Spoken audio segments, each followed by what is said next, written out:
নবাবের দেশ এই মুর্শিদাবাদ। বাংলা, বিহার, ওড়িশার প্রাক্তন রাজধানী এই মুর্শিদাবাদ।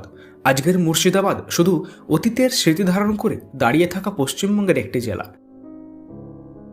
একটা সময়ে এই জেলায় পথ দেখাতো সারা বাংলাকে।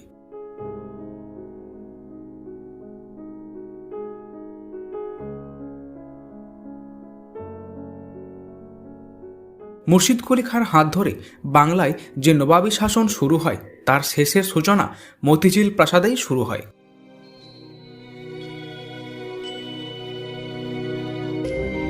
বাংলার স্বাধীনতার বিরুদ্ধে ষড়যন্ত্রের রূপরেখা ঘসরি বেগমের এই মতিঝিল প্রাসাদ থেকেই প্রণয়ন করা হয়েছিল। সেই মতিঝিল আজও রয়েছে, নেই শুধু সেদিনে সেই প্রাসাদ। দামি পাথরের প্রাসাদ আজ মাটির সঙ্গে মিশে একাকার। মতিঝিলের সেই ষড়যন্ত্র প্রাসাদ যেন আজ লজ্জায় মুখ লুকিয়েছে মাটির গভীরে।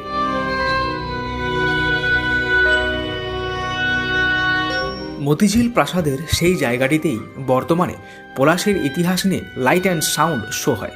একটি মঞ্চে প্রতিদিন সন্ধ্যায় দর্শকের জন্য এই শো হয়।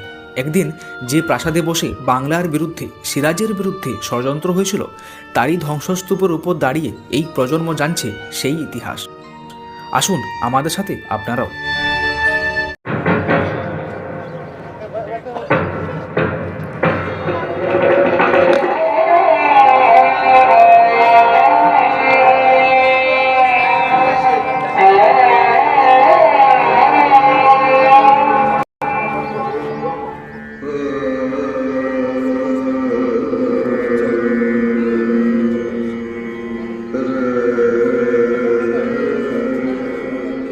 चमन के तख्त पर शाह गुल का तजम्मुल था।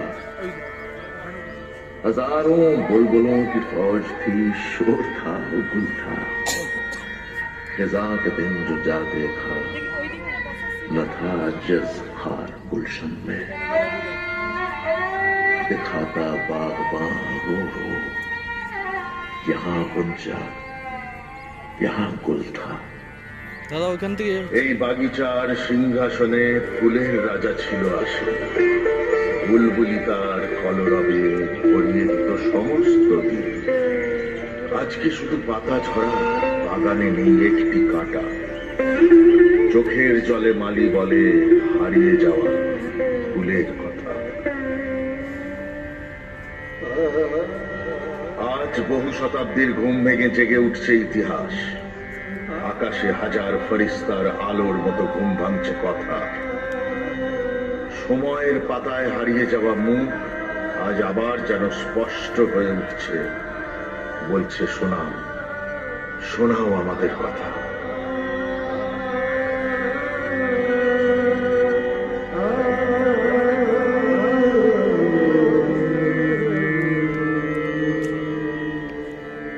আমি মুর্শিদাবাদের রূপ।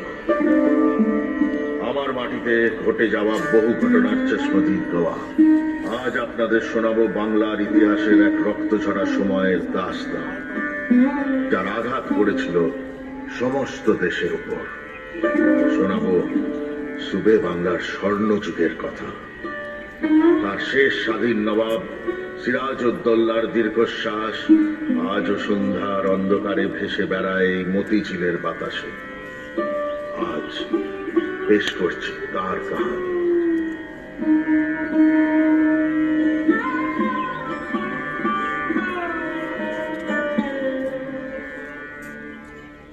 আমাদের এই কাহিনীর শুরুয়াত 1704 সালে, যখন বাংলার দেওয়ান মুর্শিদ কুলি খান ঢাকা থেকে দিওয়ানি উঠিয়ে নিয়ে আসেন ভাগীরথীর তীরে এই শহরে। তখন আমার নাম ছিল মুর্শিদাবাদ।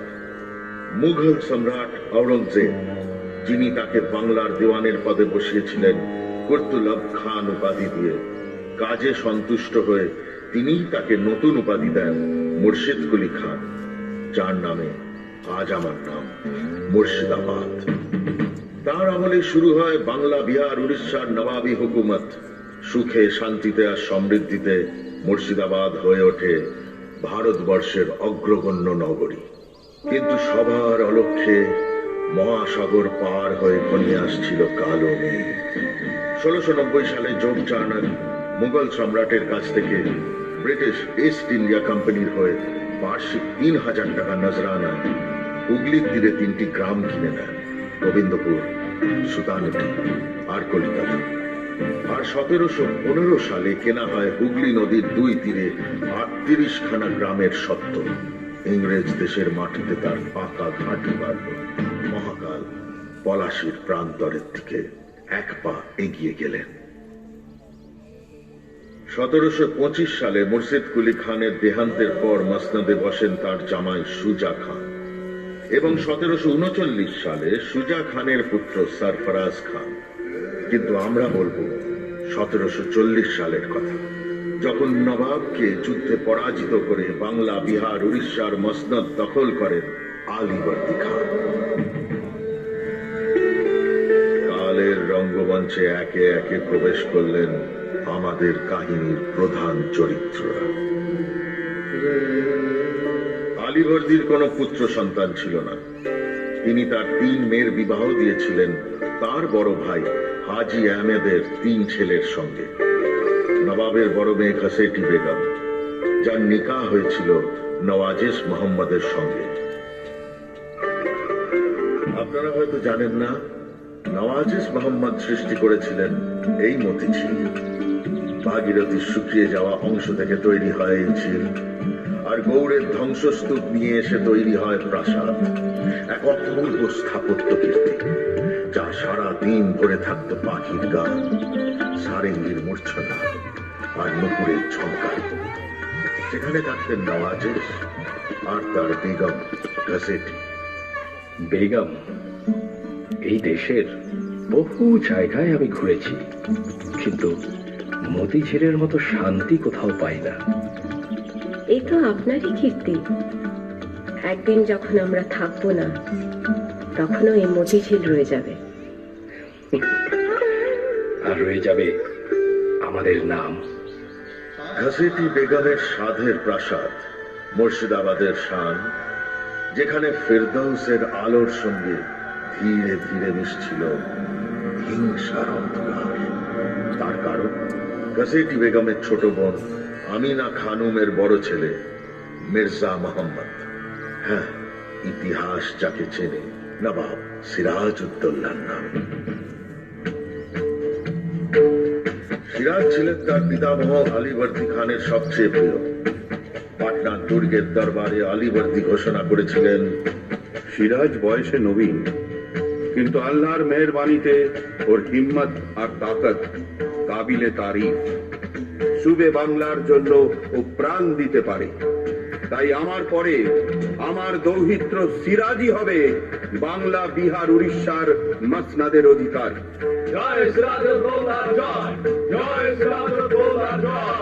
তখন সিরাজের বয়স ১৭ বছর। ১৭৫৬ সালে ইন্তেকাল হয় সর্বজনপ্রিয় প্রজাবৎসল নবাব আলীবর্দী খানের। মাত্র ২৩ বছর বয়সে মসনদে বসলেন সিরাজউদ্দৌলা।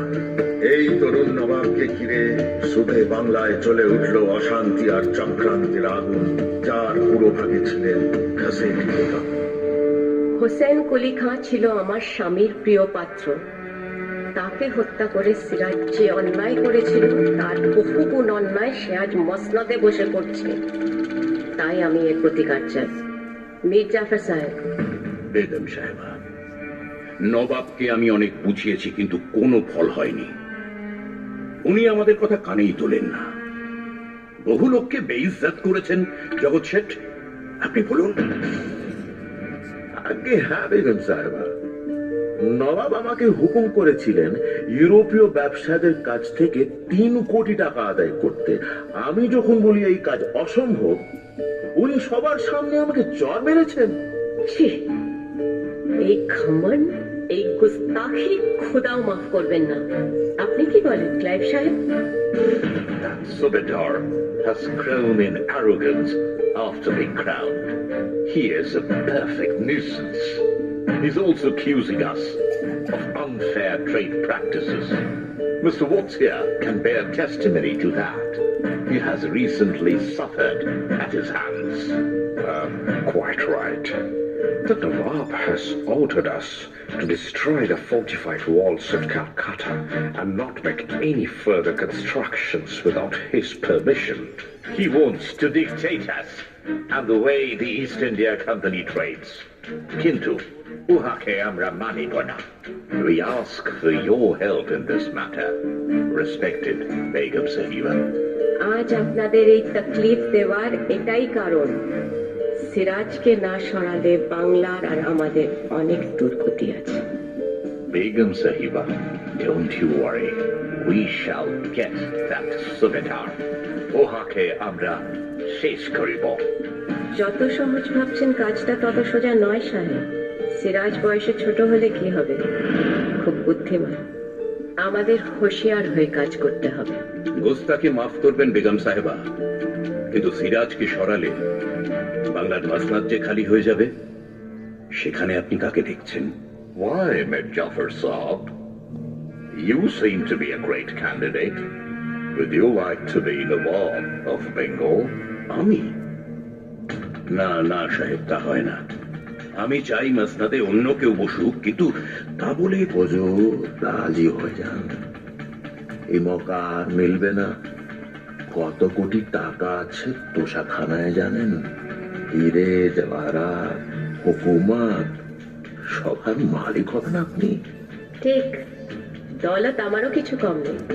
সিরাজকে সরানোর জন্য আমি তাও দিতে প্রস্তুত। Well, I think you can convince your Latif and Uni Chand to join you. After Siraj is deposed, we shall only take a small compensation for the East India Company. The rest, sir, will belong to you, to do as you please. কিন্তু আপনারা একটা কথা ভুলে যাচ্ছেন, নবাবের মোকাবিলা করা অত সহজ নয়। যদি একবার উনি খবর পান, তারকার দাম থাকবে না। ক্লাইভ সাহেব, উনি ইংরেজদের দু চোখে দেখতে পারেন না, হুঁশিয়ার থাকবেন। আর আমাদের দল আরো ভারী করতে হবে। এখানে অনেকেই আর নামাক খায়। Well, very soon. Uhadir Amra Namakaram Banaheti.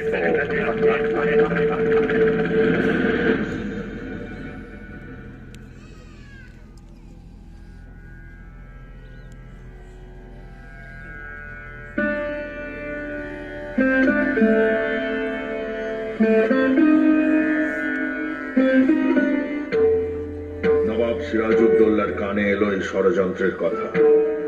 তিনি ঘাসেটি বেগমের প্রাসাদ দখল করে বেগমকে নিয়ে এলেন মুর্শিদাবাদ আর অবরোধ করলেন কাসিম বাজার। ওয়াটস অঙ্গীকারপত্র দিতে বাধ্য হলেন, কিন্তু তা মানা ইংরেজের পক্ষে সম্ভব ছিল না।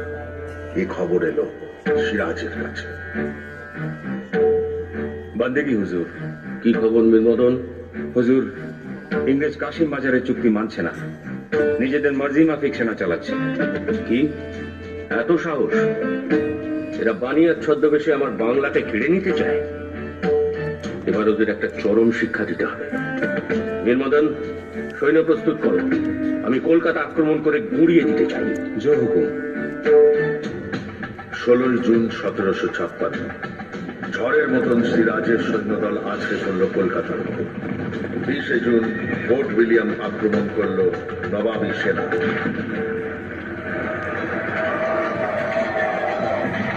124 জন নরনারী নিয়ে আত্মসমর্পণ করলেন কেল্লার প্রধান হলওয়েল সাহেব। ইংরেজের কেল্লা গুঁড়ো করে সিরাজ তার নাম রাখলেন আলীনগর। রক্ষণাবেক্ষণের দায়িত্ব মানিক চাঁদের উপর দিয়ে সিরাজ ফিরে গেলেন মুর্শিদাবাদ। তীব্র আঘাত লাগল Lord ক্লাইভের অহংবোধে। Admiral Watson, this is intolerable. We must teach the Nawab a lesson he'll never forget. All right, sir. But we must proceed with caution. I've heard that he has even killed Shaukat Jung of Podia in battle. I suggest that we send a message to Mir Jafar, Chakat Seth, Omichand, and others, asking for a secret meeting. Yes, this time we'll sign a proper agreement with them, stating their rewards after the removal of that bloody Subedar. As you say, sir. Siraj বুঝতে পেরেছিলেন এই চক্রান্তের কথা। তিনি বন্দী করলেন মানিক চাঁদকে। ভয় পেয়ে রাজবল্লভ, মির্জাফর এবং ইয়ার লতিফ মিলিত হলেন জগৎ শেঠের বাড়িতে। এলেন ক্লাইভ এবং ওয়াটসন। স্বাক্ষরিত হলো এক গোপন চুক্তি, যাতে বিপুল পরিমাণ অর্থের বিনিময়ে ইংরেজ প্রতিশ্রুতি দিল সিরাজকে সরানোর জন্য সব রকম সাহায্যের। এই গোপন সন্ধির আভাস পেয়ে নবাব মির্জাফরকে বন্দী করার ব্যবস্থা নিলেন, কিন্তু যখন উনি বুঝলেন যে ইংরেজের সঙ্গে এই চক্রান্তে আরো অনেকেই সামিল, সেই পরিকল্পনা তাকে ছাড়তে হল। মির্জাফর, আপনি কি তাক্তের প্রতি আপনার আনুগত্য স্বীকার করতে প্রস্তুত? হুজুর, আমি আপনার গোলাম। তাহলে এই পবিত্র কোরআন ছুঁয়ে শপথ করুন, সুবে বাংলার প্রতি বিশ্বাসঘাতকতা করবেন না। আমি শপথ করলাম শেষ রক্তবিন্দু দিয়ে বাংলাকে বিদেশি শত্রুর হাত থেকে রক্ষা করব। সাবাস! আসুন, এবারে ইংরেজদের সমুচিত শিক্ষা দিন। সেনা নিয়ে কুচ করুন পলাশির দিকে। ইনশাল্লাহ জয় আমাদেরই হবে। জয় হুকুম হুজুর। 1757 জুন মাস, সুবে বাংলার নবাব শেষবারের মতো এই মতিঝিলের প্রাসাদ থেকে যাত্রা করলেন পলাশির দিকে। 21 জুন পলাশির লক্ষ্যবাগ আমবাগানে নবাবী ফৌজ ঘাঁটি গাড়ল। 22 তারিখ নদী পেরিয়ে দেখা দিল ইংরেজ সেনা। লর্ড ক্লাইভ এই সময়টির জন্যই অপেক্ষা করছিলেন। Major Coote, what's the size of our troops? About 950 European infantry, 50 European artillery, about 50 English sailors, and a little over 2,000 native troops, sir. Good. And any news of the Nawab's army? Yes, sir. About 35,000 infantry, 15,000 cavalry, 53 field camels, and 50 Frenchmen under Safra. Quite a sizable number, if I may say so. Quite right. But numbers are important in battle only when they come into play. And when you consider that the commanders of Siraj's army are the likes of Mir Jafar, Yar Latif, and Dullavram, you know what I mean. Correct, sir. But Mir Madan is still loyal to the Nawab. What's one man against an army? 23 June 1757 শুরু হলো পলাশির যুদ্ধ।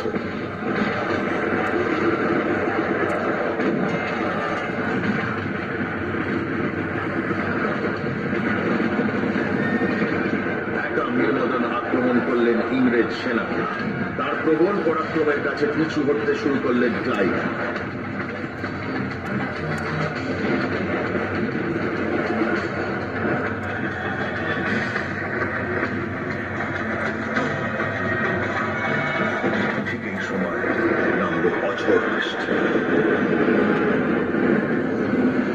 ইতিহাসের কান্ডায় ভিজে গেল পলাশির প্রান্ত, আর সঙ্গে ভিজে গেল সিরাজের সমস্ত গোলাবারুদ। কিন্তু লড়াই ছাড়লেন না মীর মদন। বাহাদুর, ইংরেজ ভেবেছে আমাদের গোলা বারুদ খতম মানে আমরাও খতম। আজ ওদেরকে গলত সাবিত করবার দিন। তোমরা এক একজন 10 ইংরেজের ওপর ভারী। ভাইও, আজ দেখিয়ে দাও সুবে বাংলার তাকাত। শেষ রক্তবিন্দু দিয়ে লড়াই করো নবাবের জন্য, বাংলার জন্য। আক্রমণ!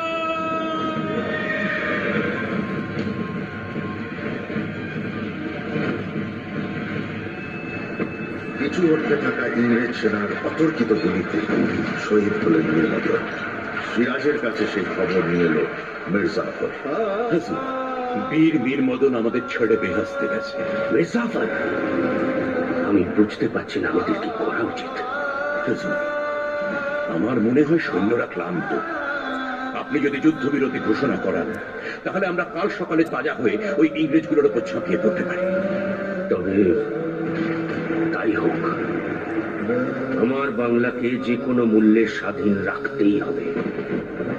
কিন্তু বিশ্বাসঘাতক মির্জাফরের এই পরামর্শের পিছনে আসল মতলব ধরতে পারেননি সিরাজ। তার রণক্লান্ত সেনা যখন একটু বিশ্রামের জন্য অস্ত্র ত্যাগ করেছে, ঠিক সেই সময় ঝড়ের মতো আক্রমণ করল ইংরেজ। হতচকিত সিরাজ 2000 অনুচর নিয়ে মুর্শিদাবাদের উদ্দেশ্যে রওনা হলেন। পলাশীর প্রান্তর লাল করে অস্ত গেল বাংলার সূর্য, উড়ল ইংরেজের পতাকা। এরপরের ইতিহাস বড় করুণ। বেগম লুৎফুন্নেসা আর কন্যাকে নিয়ে পাটনার উদ্দেশ্যে যাত্রা করার পথে ধরা পড়লেন সিরাজ। কোণঠাসা বাঘকে খাঁচায় ভরে নিয়ে আসা হলো মুর্শিদাবাদে। মির্জাফর হুকুম দিল সিরাজকে বন্দী রাখা, কিন্তু তার ছেলে মিরানের মতলব ছিল অন্য। সে তলব করল মোহাম্মদী বেগকে। মোহাম্মদী বেগ, আপা হুজুর বলেছেন সিরাজকে কয়েদ করতে, কিন্তু আমার মনে হয় তাতে খতরা বাড়বে। আমাকে কেন তলব করেছেন হুজুর? তুমি নবাবকে জানতে তো? আগে হ্যাঁ হুজুর, উনি আমাকে খুব বিশ্বাস করতেন। সেই জন্যই তোমাকে দরকার। তুমি যাবে তার কয়েদখানায়, কোনো সন্দেহ হবে না। আর তারপর মৌকা বুঝে খাতাম। কি বলছেন হুজুর? যা বলছি তাই করো। ওকে না সরালে আমরা কেউ বাঁচবো না, তুমিও না। এই নাও মোহর, যাও হত্যা করো সিরাজকে। এরপর ঘাতকের তলোয়ারের আঘাতে শেষ হয়ে গেল সুবে বাংলার শেষ স্বাধীন নবাবের দাস্তা। সেই রক্তে ভেজা মসনদে ইংরেজরা বসালো মির্জাফরকে। কোটি কোটি টাকার বিনিময়ে বিকিয়ে গেল দেশের স্বাধীনতা। 200 বছরের জন্য ভারতবর্ষ চলে গেল পরাধীনতার অন্ধকারে। কালের রঙ্গমঞ্চ থেকে এরা সবাই একে একে বিদায় নিয়েছে। তাদের কৃতকর্মের সাজা সবাইকে ভুগতে হয়েছে। আজ এক বুক স্মৃতি নিয়ে বসে আছি আমি মুর্শিদাবাদ, এই কাহিনী আপনাদের শোনানোর জন্য। আর এই আশায় আমার মাটি আবার আবাদ হবে। এই মতিঝিল যেমন আবার পাখির গানে ফুলের গন্ধে হেসে উঠেছে, মুর্শিদাবাদ আবার জাগবে নতুন করে এই নতুন স্বাধীন বাংলায়, যেখানে আমরা সবাই নবাব। নমস্কার, শুভরাত্রি, সব্বাকে।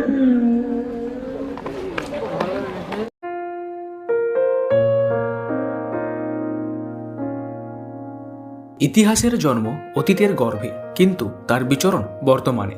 আমাদের মুর্শিদাবাদ ভ্রমণের ভিডিওর পরবর্তী পর্বগুলোতে রইবে বর্তমান মুর্শিদাবাদের বেশ কয়েকটি জনপ্রিয় জায়গা সম্পর্কে যাবতীয় তথ্য।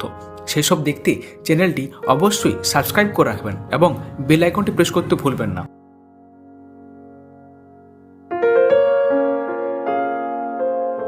আজকের ভিডিও এখানেই শেষ করছি। সবাই ভালো থাকবেন। ভিডিওটি ভালো লেগে থাকলে অবশ্যই লাইক করবেন ও ভিডিও সম্পর্কে মতামত দিতে অবশ্যই কমেন্ট করবেন।